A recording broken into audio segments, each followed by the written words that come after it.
What is up, guys? BK Voiceover here. Welcome to another video on the channel. Today it is going to be my preseason Game 1 breakdown. I know I'm a few days late to the party. Was out of town. I'm just trying to catch up with my other videos and stuff.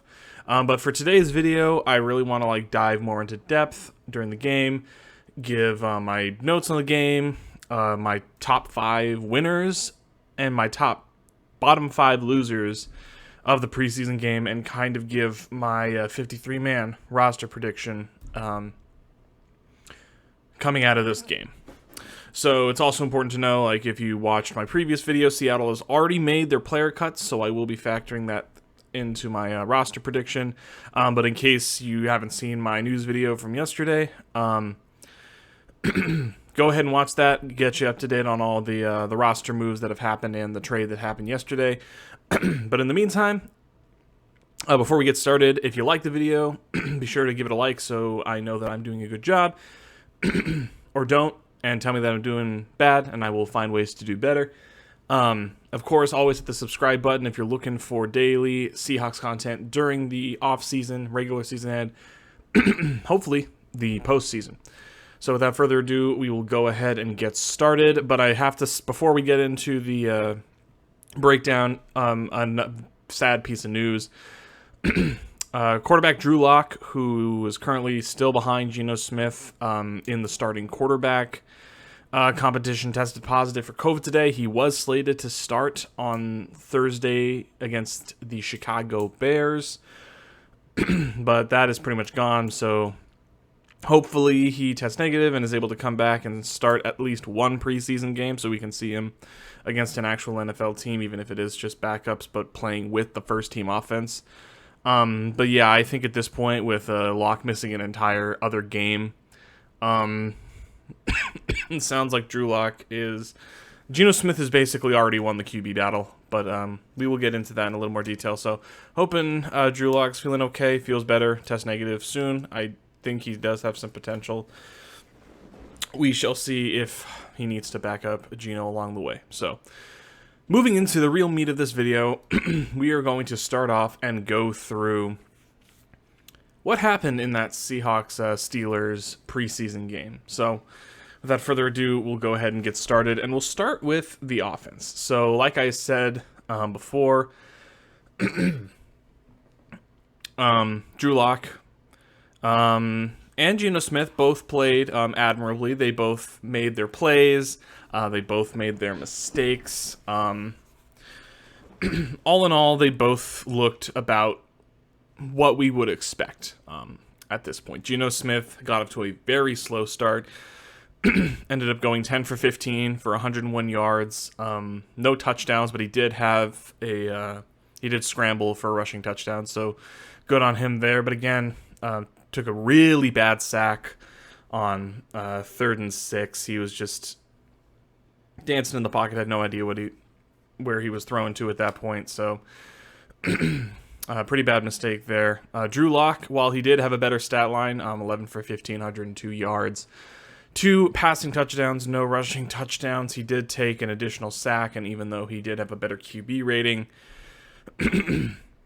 QB rating does not take into account the terrible fumble, sack fumble that he suffered on pretty much the last play the Seahawks offense had that game. Basically sealed the loss for them at that point. So we can discuss. Yes, I do believe that Locke was a bit at fault on that sack. But I don't think he was the only person at fault. I think there was a missed chip block there. But again, Drew Lock did fine, but even with taking a look at him during the game, he did not do enough to get reasonably close to Geno Smith, and he was still pretty much ahead of Drew Lock. So with Drew Lock being out with COVID for the Bears game, I think it's pretty much a for sure thing that Geno Smith is going to be your starting QB week 1. Which is whatever. We kind of already know what Geno is. He's a good backup. But if you were to throw him out there to the Wolves in week 1, he would be the worst quarterback in the NFL. So with that, we will move past QB and talk about something slightly more positive, I guess. I got my little notes here that I took after going through the film again. So after a pretty mediocre performance by the QBs, the our running backs actually had a really outstanding time, led by none other than fourth string running back DJ Dallas. He led the team in rushing yards. He had 73 rushing yards on 10 carries. Travis Homer also had an amazing game. Or I guess going back to Dallas, he also had a catch from Drew Lock. Oh God, where is he? There he is. One catch, 17 yards for a touchdown. That was just a good dump-off pass, and he made a lot of guys miss. He had some good blocking downfield, so that definitely helped. Travis Homer also had a really good game. Not only was he dangerous on the ground, he was averaging over 10 yards a carry, which, again, helped out a lot by the offensive line, but he was also pretty active in the passing game. He had 2 catches for 33 yards, made a lot of guys miss, showing off not just his long yardage, his good blocking, but also that he can be a dangerous receiving threat if you need him to be. Kenneth Walker, he was a little disappointing. Granted, he only played for I think 12 snaps, according to the breakdown. But again, 5 carries, 19 yards, 3.8 yards per carry, not exactly great. And now apparently Kenneth Walker is dealing with a hernia, so it's probably going to sideline him for the rest of the preseason, which is fine. Like, sports hernias and things along those lines are just something that you need to just leave them alone. You need to rest. You need to just let them, or get surgery on those and let them resolve on their own. Like, you can't run, you can't do anything. It's just going to make it worse. So, hoping Kenneth Walker gets better, because I think Pete Carroll and the like are looking for him to be a big contributor in his rookie season. Darwin Thompson also had a couple carries at the end of the game with the third stringers, 3 carries for 15 yards. So, the fact that he got carries over Josh Johnson is interesting. I guess he's more of a veteran presence than Josh Johnson is, so that's kind of cool. But yeah, so all in all, I think DJ Dallas was by far and away, aside from the offensive line, which I will get to soon, don't you worry. Yeah, I think DJ Dallas was by far and away the best offensive player of the night. So it's nice when you have this much depth at running back. Now moving down to receiving. So going into this game, we knew they weren't going to be slinging the rock too much. You weren't going to be seeing a bunch of super athletic and interesting passing plays, because Seattle was without arguably their top 5 receivers for the night. Obviously, Tyler Lockett, DK Metcalf, they didn't play because why in the world would you play them during the preseason?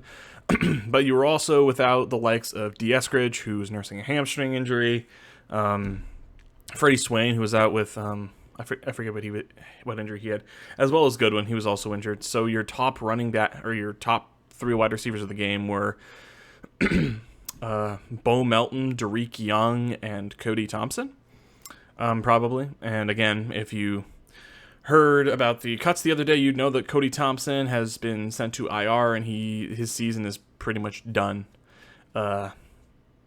His season's done at this point. He's nothing we can do there. So, but yeah, Bo Melton was your leading receiver for the night, aside from Travis Homer at running back, who had a couple of good catches. Bo Melton and Derek Young both started out kind of rough. They both had pretty bad drops, but I think they really picked it up as the game went along. Bo Melton ended up being your leading receiver. He had 2 catches for 47 yards. One of them being a 39-yard, it was a dump-off pass. Nobody really thought it would go anywhere. He made the first guy miss, and then he just took off. His yards after the catch ability, I think, is great. Derek Young also had a very productive day. He had an early drop as well, which was rough, but came back, 4 catches, 30 yards, and a touchdown on 5 targets. So he had a very productive time out there with the offense as well. Kate Johnson had a decent catch. Noah Fant had a couple of catches as well, but he had he should have done the toe tap and just gotten to the side, but we'll get along that line as well. So anyways, I think your big winners of the day, definitely Bo Melton and Derek Young. I don't think that there's room on the roster for both of them. So I think it's going to be kind of interesting to see which one of these guys makes the roster, or if either of them make the roster.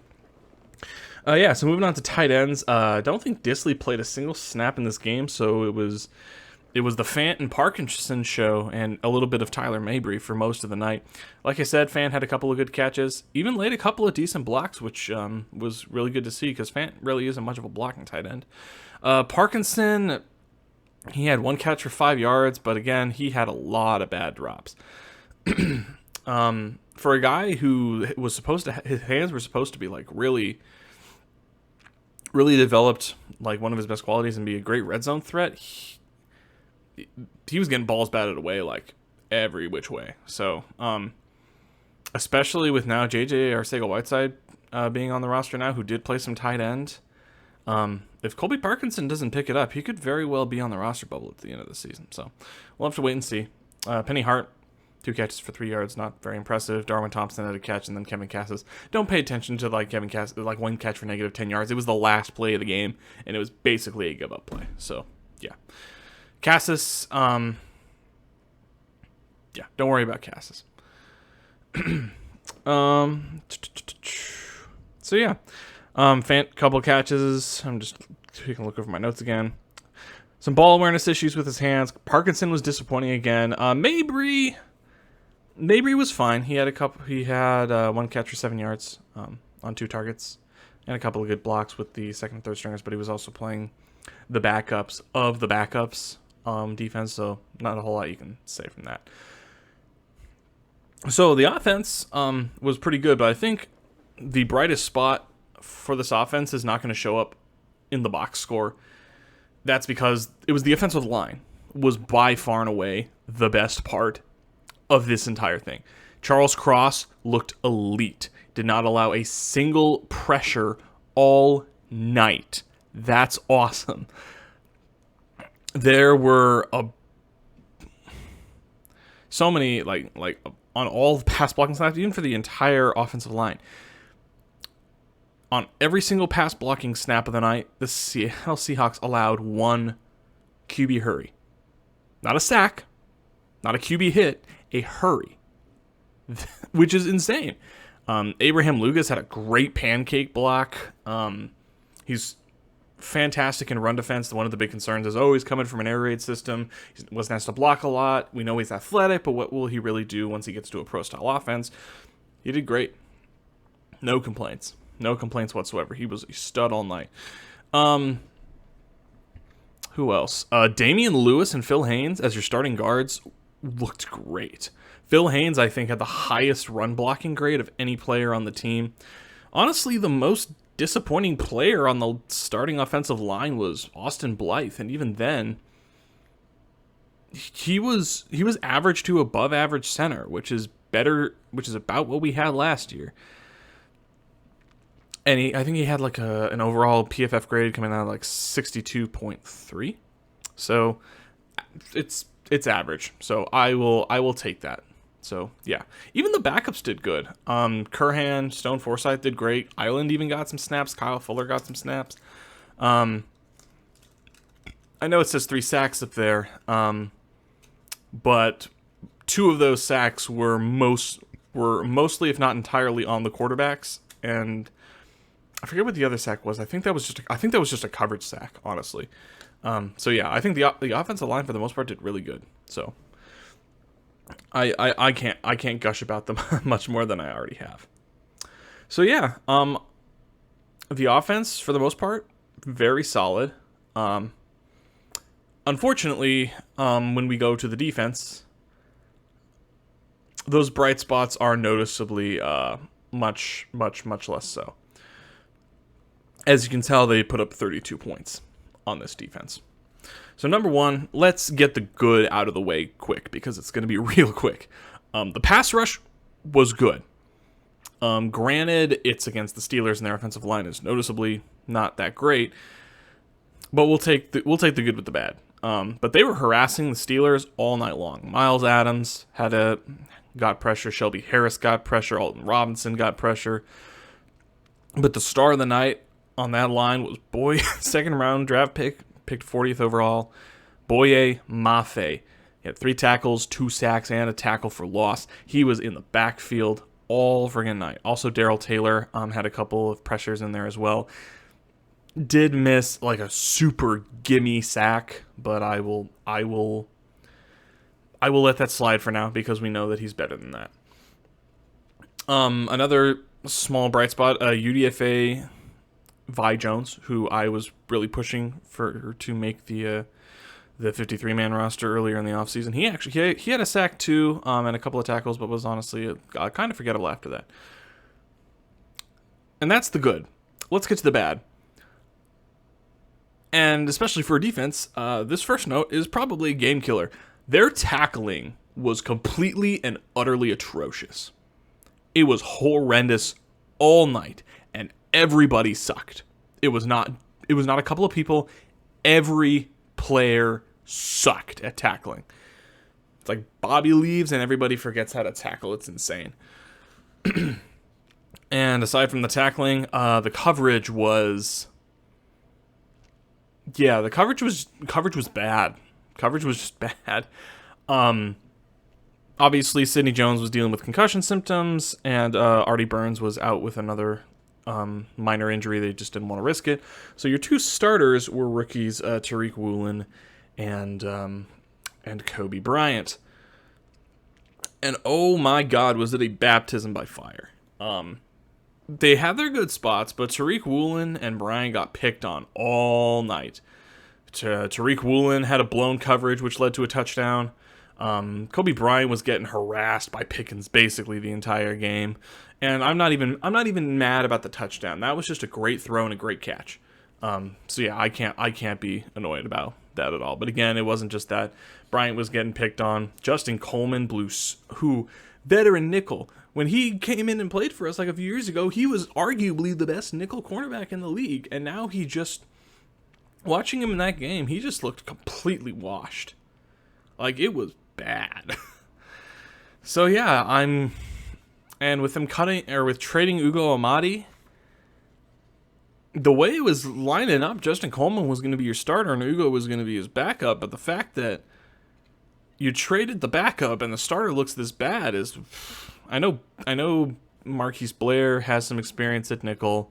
I know that Bryant was getting some looks at nickel, but we're going to have to wait and see. But yeah, Justin Coleman, for a veteran presence, he got cooked like all night. It was just really sad to see. Special teams, I don't really have a whole lot to speak on special teams. Michael Dixon was great. Tyler Ott, I never heard his name once, which means he did his job, and that's all he really needs to do.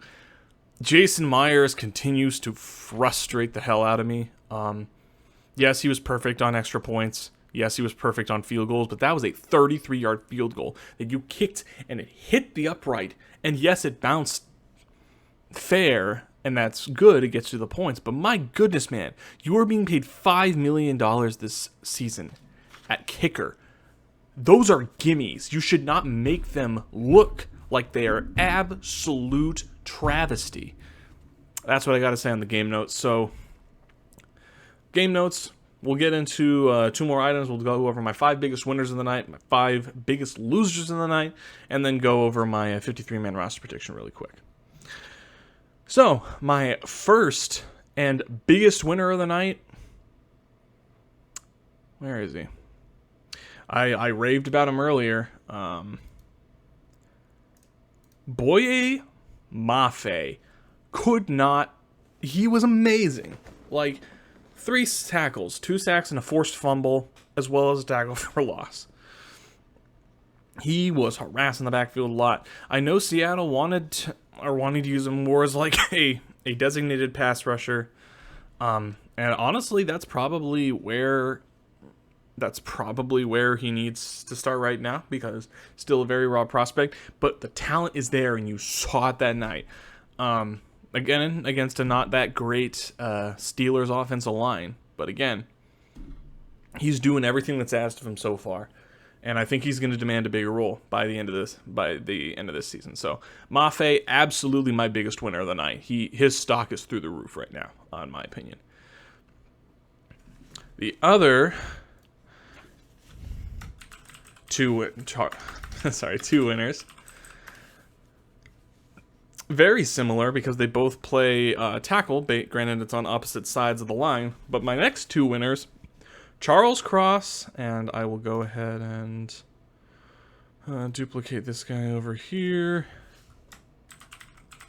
and Abraham Lucas. These guys, I mean, PFF ranked us as the worst offensive line in the NFL, and honestly, I can't blame them. I understand their hesitancy starting two rookies at your bookend tackle positions. None of your offensive tackles on your roster have more than 5 games of NFL experience. Your interior is... both your starting guards were really bad last season, and your starting center was injured basically the entirety of last season. So, I was massively impressed when I saw Charles Cross and Abraham Lucas mauling guys as much as they did over the night. So, awesome job to both of these guys. Next up on the list, my first 3 winners have been rookies. This guy is very much not a rookie. But it's going to be DJ Dallas, given the Brandon Tanev stare there, which is freaking me out a little bit. But anyways, like I said before, easily the best offensive player of the night, and he was your 4th string running back. And he played better than the guy who was supposed to be your number 2.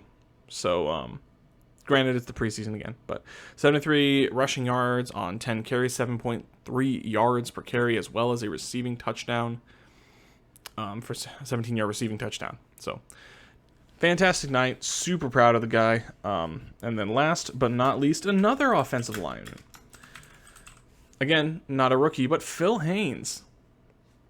Drafted 4th round in 2019 out of Wake Forest.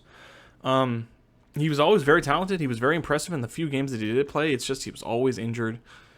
Was not... couldn't rely on him a whole lot because, again... stuck on injured reserve, stuck on the practice squad. But he has proven through the end of last season and through all of camp that this man deserves to start over Gabe Jackson every game of the week. And I've heard a couple of other notable, Seahawks YouTubers say the exact same thing. Like, the biggest issue is Phil Haynes he's an injury risk. He has had to deal with a lot of injuries in his NFL career. Great. Keep Gabe Jackson on the roster. That's fine. Yes, you're paying $9 million this year for a backup. I don't care. Pete, you always preach, always compete. This is letting your players always compete. If you do not start Phil Haynes over Gabe Jackson, don't come to me again with this always compete stuff, because Phil Haynes is obviously light years better than Gabe Jackson, and he deserves to start week 1. So now we've gone through the bright spots. Now let's go over the negative spots. Starting with someone who I've already kind of ripped, and that is Justin Coleman. Justin Coleman was just bad. Just bad. Blew so many coverages. Did recover a fumble, which was fantastic. Had a couple tackles, but he missed so many... so many coverage assignments. It was terrible to watch. I would have much rather watched Ugo Amadi, who was playing with the 3rd string defense at that time, than watching Coleman play. So yeah, he was my first biggest loser. My next biggest loser, I also kind of talked about him a little bit, but it is Colby Parkinson. My dude, you are a 4th round pick. You're 6'7", 251. You are a red zone monster. Your hands are supposed to be amazing. So explain to me why you can't seem to catch a ball for shit. Yes, he's getting better at blocking, which is fantastic. But the fact that he cannot get a receiver or QB to throw his direction very often, nor does he capitalize on the opportunities when they're given to him, is sad. It's very sad. So I'm hoping he shows me something these last 2 games, but I'm not holding my breath. I'm not holding my breath. Next up, A lesser known name, you might not know him too well unless you like keep up with like Seattle's like UDFAs and their practice squad, but Aaron Fuller, wide receiver out of Washington. He's been on and off the practice squad like several times. He's been part of camp for Seattle for a few years now. But he blew that punt return so bad. He looked like he didn't care. He looked just so nonchalant about it that I want nothing to do with him anymore. He like lost the ball. If it wasn't for Justin Coleman like having a very heads up play and covering for Fuller, honestly, Fuller deserves to be kicked from this team right now just for that terrible punt return. So yeah. Next up on the list, have you noticed a trend? It's a lot of defensive players. Jordan Brooks didn't play tonight because of an injury. So, Cody Barton and Iggy Egbuniwe got the start. And I was really hoping that Cody Barton would show me something that he hasn't showed me before. More of a coverage guy. He didn't show me crap. He missed so many tackles, it was unbearable to watch after a while. So, very sad, but for somebody who's supposed to be trying to fill in that Bobby Wagner-sized hole in this linebacker room, yeah, he ain't doing a great job. This is somebody who played great in his last two games of the season last year, and people thought like, oh, he'll be able to like fill in for Bobby Wagner enough. This has burned any like. This is preseason. You should be dominating these games, and you're not. It's very sad. Very sad to watch. And last but not least, I know this is kind of cheating, but I'm going to do a twofer because I think they both need to be called out in equal respects. Tariq Woolen and Cody Barton. Sorry, not Cody Barton. Kobe Bryant. There we go. They're both rookies. They got their baptism by fire. They got ruffled up a bit, and honestly, I think in the end it's going to be good. They got their first real NFL action, and I'm sure they learned a lot from that. And I know that they're going to get better. They're rookies. They haven't started in the NFL yet. So, but I think what this showed me is like we were talking to Kobe Bryant and Tariq Woolen, like, oh, they should start. These guys have like so much upside that these guys are going to be like super dangerous in the league. I think this sobered up a lot of those people that were thinking that a bit, because I think we too often like look at the traits and we look like, oh, they were so good in college and they're going to be just as good in the NFL like right out of the gate, and that's not how it happens. We expect them to be great immediately, and that ain't how the NFL works. So this isn't to nag on Kobe and Tariq. They did well with what they did, but again, it's just they're the biggest losers because many people were talking them both up as potential starters, and I think that this knocked them both out of those starting spots. So I think they're gonna roll with Sidney Jones and Artie Burns as your starting corners. Don't be surprised though if they see some extended usage towards the end of the season. Those are my top 5 biggest winners and losers.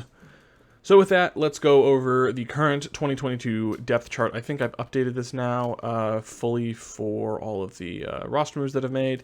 So I removed Deontay Alexander and Cody Thompson and added J.J. Arcega-Whiteside. Took out Eric Wilson. I took out... I took out Deontay Alexander, like I said. I took out Antonio Valentino, and I took out Josh Valentine-Turner, who had a... I didn't mention it in yesterday's video, but he missed the game-winning tackle.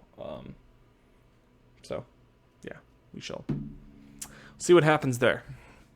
So this is your current roster. So we'll give my 53-man roster prediction updates. It'll be pretty similar to what it was before with a couple of minor changes. So let's start with what's the same. What's the same? Geno Smith and Drew Lock are still going to be... one of them is going to be your starter. One of them is going to be your backup. The only difference is I'm pretty sure that Geno Smith is going to be your starter. Running back room has not changed at all. Rashad Penny is still going to be your running back 1. with Kenneth Walker, Travis Homer, DJ Dallas all backing him up. For wide receiver, there is going to be a little bit of a change because I think Marquise Goodwin has jumped up to be your, I think, undisputed wide receiver 3 on the roster right now. So DK Metcalf, Tyler Lockett, Marquise Goodwin, Freddie Swain, D. Eskridge, I think they're all locks to make the roster. The only bubble players I think right now are like Penny Hart, Bo Melton, Derek Young. The wild card is J.J. Arcega-Whiteside, just because he has a bit more experience than all these other guys. But I think as it stands now, I think Derek Young has impressed enough. I think Derek Young ends up making the 53-man over Bo Melton at this point. As far as tight end goes, nothing's really changed. I still think your top 3 tight ends are going to be the same. I did move Jake Curhan to be the starting right tackle. I am going to change this. Abraham Lucas took basically all the first team right tackle snaps, so he is almost certainly going to be the starting right tackle at this point. I think it's pretty much undisputed at this point. Charles Cross, Damian Lewis, Austin Blythe, Gabe Jackson, Abraham Lucas. With the exception of Gabe Jackson, I think they're all locks to be your starters. Phil Haynes, Jake Curhan, Stone Forsythe, I think are absolutely locks to make the 53-man, and I think they're only going to keep one more interior player. As much as I like Dakota Shepley's upside, with him bulking up a bit more in the offseason, I think Kyle Fuller is going to end up taking the roster spot ahead of him, just because Kyle Fuller has been taking all of the second-team snaps at center, while Dakota Shepley, while Dakota Shepley has been taking all of the third-team snaps at center. So, yep, that's kind of how things go. So that gives me 1, 2, 3, 4, 5, 6, 12, 15, 24 players on the roster currently. So I've got 29 more positions. Well, I'll make those special teams easy. Tyler Rutt, Michael Dixon, Jason Myers, they're all going to make the 53-man roster. Okay, so we have 26 more spots to hand out, so we'll go ahead and do that. Shelby Harris, Quentin Jefferson. We'll start with the defensive line. Shelby Harris, Quentin Jefferson, Poona Ford, Al Woods, Brian Monet. They all make the roster, I think. No real surprises there. Shelby Harris, you still owe him a lot. Quentin, you traded for him as part of the Russell Wilson deal. He's going to get a starting role. Quentin Jefferson, you signed him to a 2-year deal. Pretty expensive 2-year deal. Well, not expensive, just a 2-year deal. Woods, he signed to a 2-year deal. Poona Ford is going to be a free agent, but he's one of your best defensive tackles on the team. And Brian Monet, you just signed him to an extension, so he's going to make it. The last spot is kind of up for debate. I think it's between LJ Collier, Miles Adams, and Gerard Hewitt.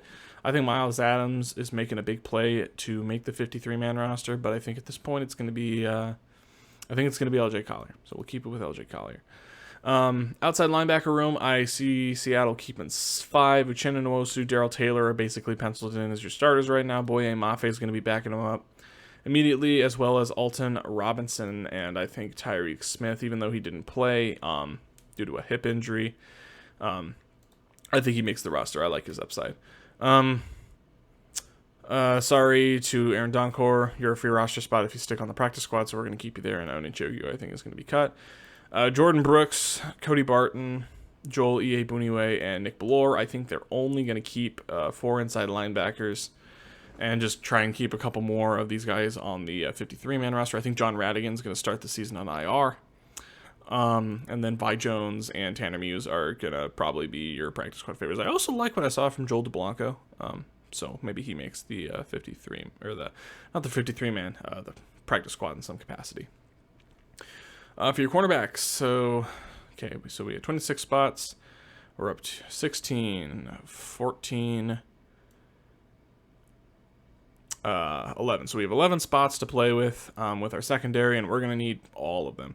One of the easier ones, one of the big log jams on this 53-man roster the last time was Ugo Amadi. I had Ugo Amadi getting cut in the last one, and I'm happy to see that I was correct in that one, because I think that there's a lot more talent on here. So starting with the outside corners, I think Seattle, for outside corners, Sidney Jones, Artie Burns, Kobe Bryant, Tariq Woolen, Trey Brown, they all make the 53-man roster.